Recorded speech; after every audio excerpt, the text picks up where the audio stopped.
Buenos días, buenas tardes, buenas noches. En este video vamos a hacer un breve análisis de lo que fue el muy buen triunfo de River 2-0 sobre Sarmiento en Junín y que pone al elenco de Martín de Michelis, por lo menos hasta que juegue San Lorenzo hoy lunes, como único líder de la liga profesional. En caso de que el Ciclón obtenga los 3 puntos frente a Newell's en Rosario, el Millonario seguirá segundo a una unidad.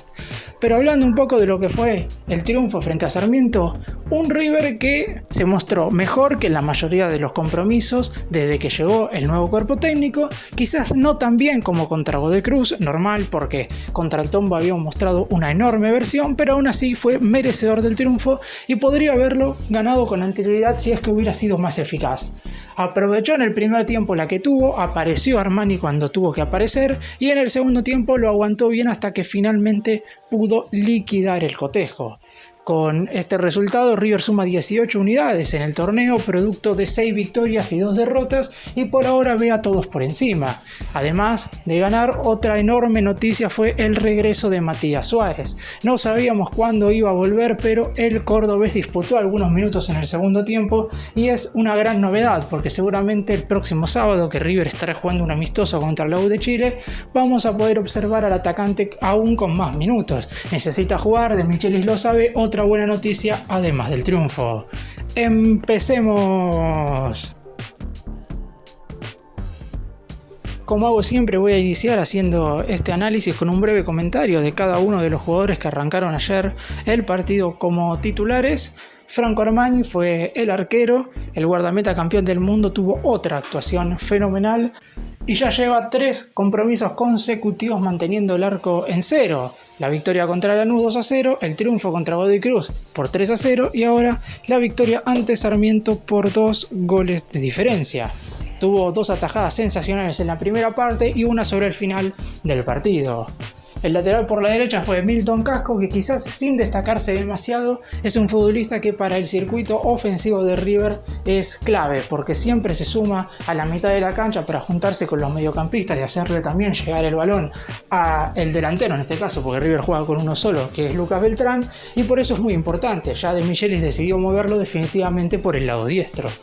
La pareja de centrales, Leandro González Pires y Pablo Díaz, se mantuvo sólida durante todo el compromiso. Las llegadas claras que tuvo Sarmiento no fueron producto de errores de los centrales, y además hay que tener en cuenta que los zagueros tuvieron que lidiar con los atacantes de Sarmiento, que son muy buenos delanteros, como Luciano Gondú, como Javier Toledo, y en el segundo tiempo entró nada más y nada menos que Lisandro López. Lo hicieron muy bien y terminaron redondeando un buen partido.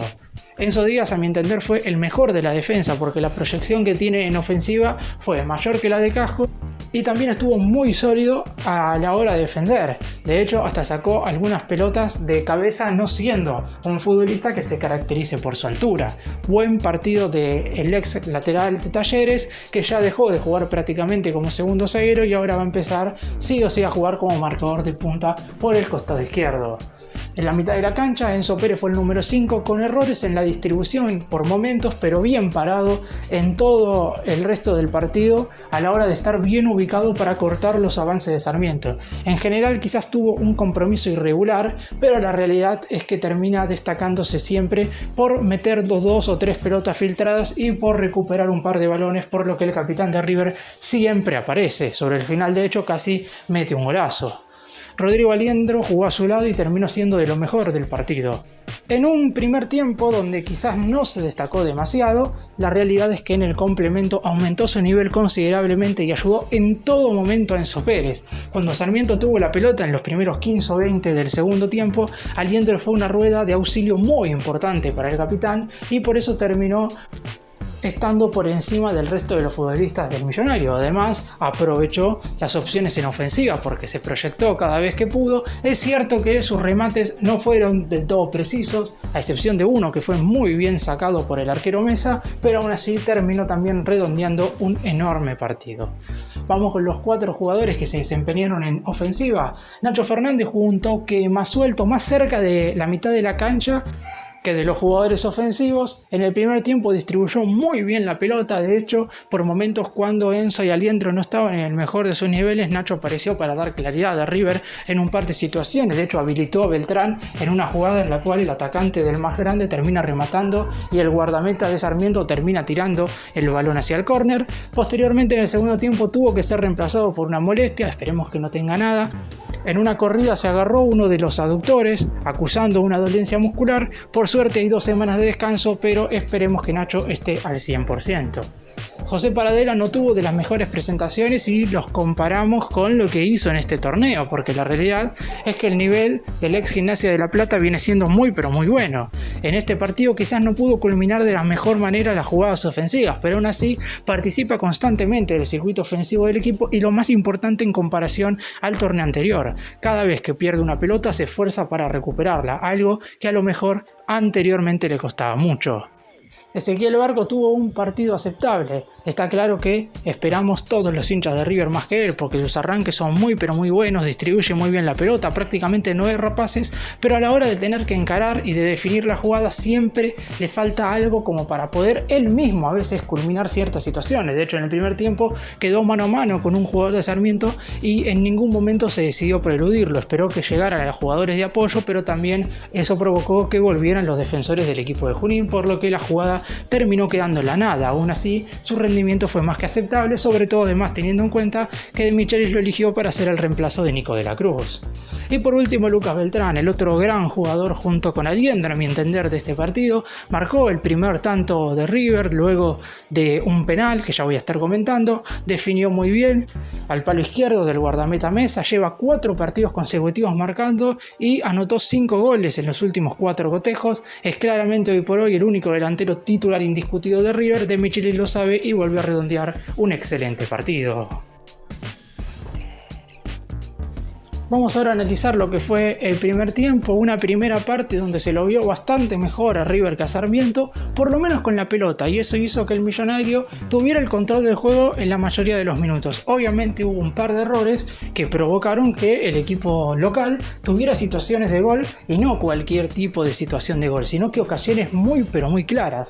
River abría el marcador cuando tan solo iban 4 minutos de partido, una mano de uno de los zagueros del equipo de Junín, de García, luego de un remate de Paradela, provocaba que Jorge Baliño, el árbitro del encuentro, sancionara penal y Lucas Beltrán lo cambió por gol. El Millonario apenas arrancaba el encuentro, se ponía arriba y todo hacía parecer que podía ser un partido fácil. Sin embargo, eso no sucedió como suele pasar en el fútbol argentino, porque la siguiente jugada verdaderamente clara llegó en los pies de Sarmiento. Luego de que River intentara hacer una jugada preparada en un tiro de esquina, la pelota termina rebotando un hombre del equipo de Junín y Toledo, el centro delantero del elenco anfitrión, queda mano a mano con Armani después de correr 40 metros con la pelota. Obviamente sintió el cansancio físico después de tener que transitar todo ese recorrido con el balón y en el momento de definir lo hizo muy pero muy mal, por encima del guardameta campeón del mundo, que lo único que tenía para hacer en esa circunstancia era achicar lo más posible el ángulo, algo que hizo y también ayudó a provocar que el delantero del conjunto de Junín errara ese gol.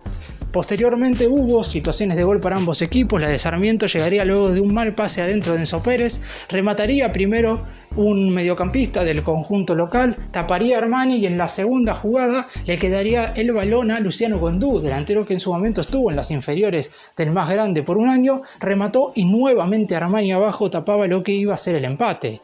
Luego llegaría el turno de la jugada de River, gran pase de Nacho, engancha muy bien Beltrán y Mesa, el guardameta de Sarmiento, tapa una pelota fenomenal. Después hubo algunos remates de media distancia, uno de Aliendro que se terminó siendo cerca, otro de Nacho Fernández que lamentablemente no tuvo un buen destino, pero se lo notaba al equipo de Michelis un poco mejor, sin destacarse demasiado. Está claro, como dije, fue un equipo en el cual, si lo comparamos por ejemplo con las actuaciones que tuvo ante Arsenal, contra Lanús, frente a Banfield, fueron superiores. Ahora, si hacemos la comparación con el partido pasado ante Godoy Cruz, claramente bajó un poco el rendimiento. Está claro que no jugar en el Monumental es un punto en contra que debería tener el más grande, como debería tener cualquier equipo del fútbol argentino, porque todos los elencos deberían hacerse fuertes de local. En el caso del Millonario, por suerte pudo llevarse los 3 puntos de visitante. Si vamos a los números finales del partido para que se hagan una idea de que River fue superior a Sarmiento, más allá de que el equipo de Junín, como dije, tuvo situaciones de gol clara, 70% de la pelota por parte del Millonario contra 30% del elenco dirigido por Damonte, 89% de efectividad en pases correctos por parte de River, 66% por parte de Sarmiento, 18 faltas hizo el equipo local, tan solo 8 el conjunto visitante, en remates totales 25 para River y 14 para Sarmiento, y en remates al arco 9 para el Millonario y 14 para el verde. En el segundo tiempo, en los primeros 15 minutos, al conjunto de Michelis le costaba hacerse dueño de la pelota. Estaba parado principalmente de contraataque, esperando que el balón pudiera llegar claro a alguna posibilidad, sobre todo en los pies de Lucas Beltrán, que era la única referencia de área. Sin embargo, el balón era perdido rápidamente y Sarmiento se hacía cargo del mismo. Sin embargo, el equipo de Junín no sabía prácticamente qué hacer con él. Por eso mismo, en esta situación donde se lo veía quizás un poco mejor, sobre todo en la presión y en lo físico, a Sarmiento que a River, el hecho de no estar mal parado en ninguna circunstancia hizo que los dirigidos por Damonte no tuvieran situaciones de gol. River se defendió muy bien, ahí es donde apareció la verdadera jerarquía de los 4 defensores de River, que es bastante superior a la de Sarmiento, y por eso el Millonario prácticamente no sufrió, a pesar de no poder hacerse dueño del partido en esos primeros 15 minutos.